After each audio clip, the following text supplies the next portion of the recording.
Fui adotada aos 7, mas não encontrei família, só pancada. Essa história é uma homenagem. Foi inspirada no depoimento real de uma seguidora do canal, que, com coragem, compartilhou sua dor nos comentários. Hoje, sua voz ecoa aqui, em forma de história, respeito e reparação. Meu nome é Zuleide, e aos 7 anos, eu ganhei um novo sobrenome. Mas não ganhei um novo lar. Fui adotada por um casal branco, de classe média, que frequentava a igreja e dizia fazer o bem. Diziam por aí que eu era uma menina de sorte. Mas sorte não deixa roxo no braço. Sorte não belisca até rasgar a pele. Sorte não tranca a criança no quarto escuro para aprender a obedecer. Durante 8 anos, fui chamada de filha, mas tratada como erro. Ele, o homem que me adotou, era bom, quieto, trabalhador. Mas a esposa dele, ela dizia que eu cheirava diferente. Dizia que negra tinha que aprender a calar. E que se eu chorasse, era pior. Eu apanhava de cinta, apanhava de colher de pau. Apanhava com o que tivesse por perto. Mas o que mais doía era o que ninguém via. Os beliscões longos, em silêncio, no meu braço magro. Eu usava vestido abaixo do joelho, com manga 3/4. Ela dizia que era por decência, mas era para esconder os hematomas. E eu nunca contava para ninguém. Porque criança preta, quieta e sem sobrenome, não tem voz. Aos 15 fugi, sem mala, sem rumo. Mas com uma certeza, se eu ficasse, ia morrer em silêncio. Essa história foi inspirada na coragem de uma seguidora que decidiu falar. E agora é a sua vez. Se você também teve uma infância marcada por dor, foi silenciada por quem dizia cuidar, ou ainda carrega marcas que o tempo não apaga, escreva nos comentários. Compartilhe sua história. Aqui no canal Arquivos da Alma, as feridas viram palavras, e as palavras viram força. A sua história pode virar o próximo vídeo, para que o mundo saiba o que te fizeram e veja quem você se tornou. Ela me beliscava até sangrar, me batia por respirar. E ninguém via. Eu era pequena, magrela, quieta, e por isso mesmo, alvo fácil. Ela me odiava em silêncio, mas fazia questão de mostrar com gestos. Beliscava devagar, firme, no mesmo lugar, sempre no braço, sempre onde a manga escondia. Cada vez que eu respirava fundo, ela dizia: "Você tá bufando por quê? Tá achando ruim?" E vinha o tapa, o puxão, ou aquele croque no meio da cabeça, seco, certeiro, o que ela chamava de corretivo de preta teimosa. Ela fazia de tudo para ninguém perceber. Na rua, era mãe modelo. Na igreja, era mulher de fé. Em casa, era carrasco. E eu era o que ela dizia, a negrinha ingrata que devia agradecer por ter cama para dormir. Nunca revidava, nunca gritava, nunca contava. Porque toda vez que eu pensava em dizer para alguém, lembrava dela dizendo: "Ninguém vai acreditar numa fedelha preta e mentirosa. Eu é que sou a senhora da casa." E eu acreditava, porque o medo ensina até a duvidar da própria dor. Ela me batia com colher de pau, com chinelo, com escova de cabelo. Uma vez, jogou água fria em mim porque eu demorei no banho quente. E quando perguntavam se eu estava triste, eu sorria. Porque criança que fala vira malcriada, e malcriada apanha mais. Eu vivia com roxos em cima de roxos, mas ninguém via, porque a roupa escondia e o silêncio cobria o resto. E tudo isso, por quê? Porque eu era preta, porque eu não era filha de sangue, porque ela achava que eu era menor do que os filhos dela, e eu achava que aquilo era amor, ou o que eu merecia, ou que ia passar, mas não passou. Eu cresci com o corpo marcado, e com um medo tão entranhado, que por muito tempo achei que a vida era isso mesmo, apanhar em silêncio e agradecer por não morrer. Aos 15, fugi sem olhar para trás, e ninguém procurou. O dia em que fugi começou como qualquer outro. Café ralo, olhar torto, uma lista de tarefas no papel de pão. Mas algo em mim tinha mudado. Eu já não sentia medo. Sentia cansaço. Um cansaço de alma. De quem sabe que, se não for embora, vai desaparecer por dentro. Lavei a louça. Passei o pano na sala. E guardei uma banana no bolso do vestido. Era só o que eu tinha. Uma banana. E uma coragem que eu nunca soube que existia. Esperei ela sair para a feira. Fechei a porta devagar. E andei, sem rumo, com o coração batendo tão alto que parecia tambor. Ninguém gritou atrás de mim. Ninguém perguntou onde eu ia. Ninguém veio atrás. E naquele silêncio, eu entendi tudo. Eu não era filha. Eu era um incômodo. Eu era um corpo que servia para esfregar chão e para servir de saco de pancada. Fui parar numa igreja no centro. Pedi ajuda. Disseram que conheciam um abrigo. Fui acolhida. Ganhei um colchão no chão, um sabonete barato e paz. Pela primeira vez, dormi sem medo de barulho de chinelo no corredor. Pela primeira vez, acordei sem o som de alguém gritando meu nome com raiva. Trabalhei como ajudante de cozinha, depois como babá, depois como diarista. E cada centavo que ganhava era uma tatuagem de liberdade. Ninguém nunca me procurou. Nem no dia, nem no mês seguinte, nem no ano. Porque para eles, eu nunca fui família. Eu fui só mais um segredo incômodo. Um capítulo feio da história que eles fingiam ser bonita. Mas eu sobrevivi. E jurei. Um dia, eles iam me ver. Não como empregada, mas como mulher. Inteira. E de pé. Cresci lavando o chão dos outros, mas com a cabeça erguida. Fui crescendo no ritmo dos rodos. No som do balde cheio. No cheiro de água sanitária e sabão em pó vencido.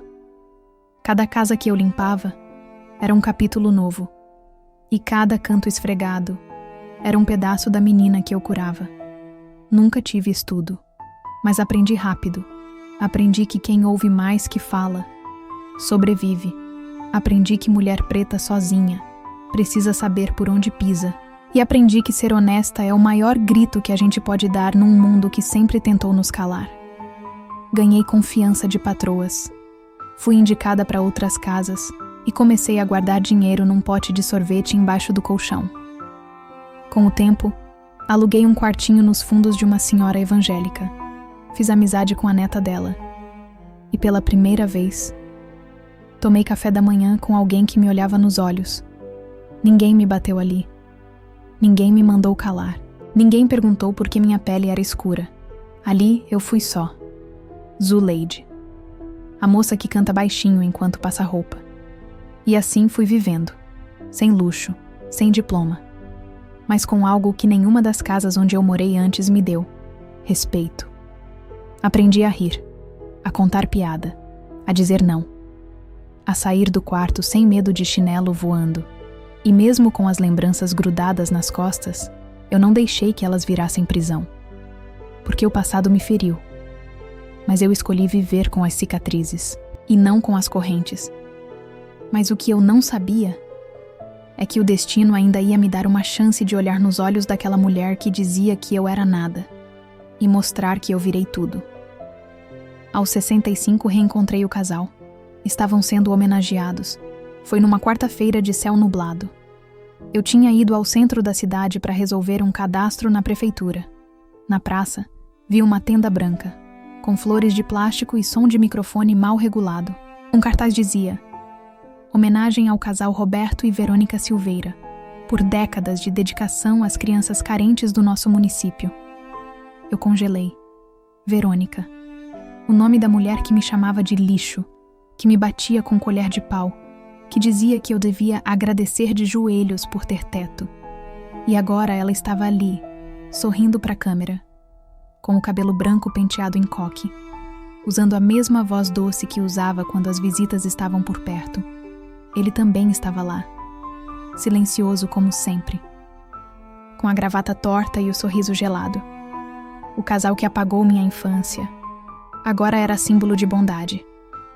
Fui tomada por um enjoo que vinha do estômago e subia até os olhos. Mas eu não chorei. Não virei as costas. Não fugi, porque pela primeira vez eu estava ali como mulher inteira e eles como a farsa que sempre foram. Esperei o discurso acabar. Vi a moça da rádio entregar a placa de agradecimento. Ouvi o padre local dizer que aqueles dois eram exemplo de caridade. E aí, eu soube. A hora tinha chegado. Não seria no grito. Seria no tom exato, porque a minha voz, que calaram por anos, agora era mais firme do que nunca. No dia seguinte fui até a rádio, entreguei uma carta e um convite. Se vocês querem homenagear quem ajuda crianças, então ouçam uma que foi ferida por eles e sobreviveu. Preparei a verdade e fui à cerimônia como quem vai para a guerra. Na semana seguinte, teria um evento de agradecimento, uma nova homenagem ao casal, agora na sede de uma ONG.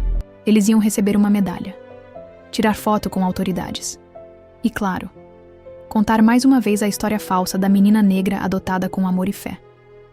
Essa menina era eu, mas o amor foi feito de dor. Preparei tudo com calma, imprimi meu antigo registro de adoção, separei fotos da época, as poucas que consegui manter, e levei comigo as palavras que me doeram por décadas, transformadas agora em testemunho. Coloquei meu melhor vestido, não por vaidade, mas porque quando uma mulher vai enfrentar o passado cara a cara, ela precisa estar com a alma em pé. Cheguei antes, me sentei na terceira fileira, ouvi o início do evento, vi sorrisos, aplausos, discursos, até que a apresentadora falou. Convidamos agora o casal Roberto e Verônica a darem uma palavra sobre suas experiências com as crianças que passaram por suas vidas. Eles subiram ao palco. Verônica pegou o microfone e começou a falar como quem lê um roteiro antigo. Tivemos uma menina negra em casa. Ela era difícil, muito calada, mas cuidamos dela com amor. Ela fugiu. Até hoje não sabemos por quê. A plateia suspirava. E eu levantei, sem pressa, sem medo, com minha pasta em mãos. Ela fugiu, sim, e hoje ela voltou. Sou eu, Zuleide. E agora, todos vocês vão saber o porquê. O salão ficou mudo. Verônica perdeu a cor. Roberto baixou os olhos. E eu contei. Tudo, sem grito, sem raiva, só com verdade. Ela me chamava de lixo, me batia com colher, me beliscava até o sangue correr. Eu dormia trancada, fugia para sobreviver. E completei. Vocês homenagearam carrascos, mas hoje ouviram uma sobrevivente. Parei tudo, contei o que vivi e virei a voz de quem nunca teve uma. Depois que falei, ninguém aplaudiu, ninguém tossiu, ninguém se mexeu. O silêncio era denso, daqueles que quebram reputações inteiras. Verônica tentou pegar o microfone de volta. Disse nervosa: essa mulher tá inventando coisas. Ela fugiu, era rebelde, ingrata. Mas o povo já não ouvia, porque verdade não precisa de grito, só de coragem. E naquele dia, quem tinha coragem era eu. A coordenadora da ONG me chamou de lado, pediu desculpas, disse que não sabiam e que minha história seria ouvida oficialmente. No mesmo evento, um repórter da rádio local se aproximou, pediu entrevista, quis ouvir mais, e eu contei. Contei da colher de pau, do beliscão, da fuga, da solidão e da reconstrução. Hoje a senhora vive de quê? Ele perguntou. Respondi: de verdade, e da paz que me custou uma infância, mas que agora é minha. No outro dia, meu nome estava nas redes da cidade. Mulher denuncia agressões vividas por casal homenageado e comove público. Algumas pessoas me reconheceram no mercado. Outras me abraçaram na fila da padaria. E todas diziam a mesma coisa. Você disse o que tantas outras calaram a vida inteira. Naquele dia, entendi. Minha história nunca foi só minha. Minha dor tinha cor, gênero e endereço. E minha voz virou bandeira. Hoje sou livre. E quem me chamava de lixo, hoje não aguenta meu nome. Hoje tenho 66 anos. Não sou rica, não sou famosa, mas sou dona de mim. E para quem já teve o nome negado, o próprio nome escrito com respeito, já é vitória. Voltei a usar roupas de manga curta. Deixo meus braços à mostra, não para provocar, mas para lembrar. As marcas sumiram, mas a mulher ficou. Trabalho em 2 casas por semana. Tomo meu café com biscoito molhado e durmo tranquila. Fiz amizade com outras mulheres da minha idade. Conto minha história em rodas de conversa.